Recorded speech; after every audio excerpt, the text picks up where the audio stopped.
and then do it. And I think she was just trying to make something where there was nothing. And unfortunately, when she charged me, I was locked up. I had no prior record, so the great thing about it was I was able to get out. Even with a murder charge, that's not easy. Yeah. And How much was the bail?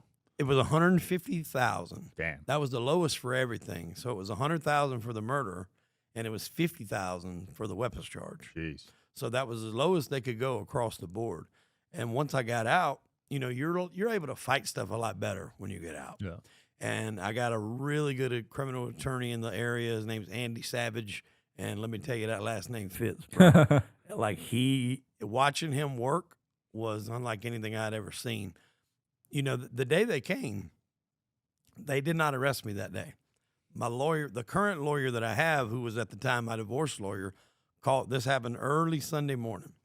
He called me Tuesday after we had given him a statement. We gave him a statement on Monday. He calls me Tuesday. He's like, I got some bad news. They're charging you with murder.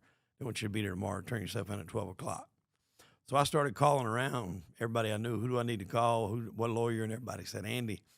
And so I called, and they're like, can you be here at 1? I was like, I'm supposed to be in jail by 1. And they said, well, you can't be here at 7. And I was like, I'll come down and sleep in the parking lot. I'll be there at 7 o'clock. And, man, as I'm telling him, everything that's going on, kind of like I'm telling you, he's got teams, like we were discussing earlier, he's got teams pulling stuff, pulling records, everything, just boom, boom, boom. It was like something out of a movie. So you can see why some of those top-notch defense attorneys make the money they do because they're worth it. And it's just stuff that a public defender can't give you. That's one of the issues with the legal system. Yeah. You pay for what you can afford.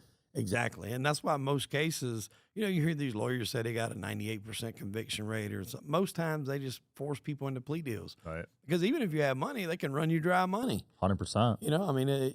You can run you dry money, and then if someone doesn't have the money to fight it, if you're looking at 15 years, right, and they can say, well, we can give you a deal for 7 or 8, that's a lot more appealing than possibly doing the 15. So they'll take the time because it's a win for the lawyer, it's a win for the state.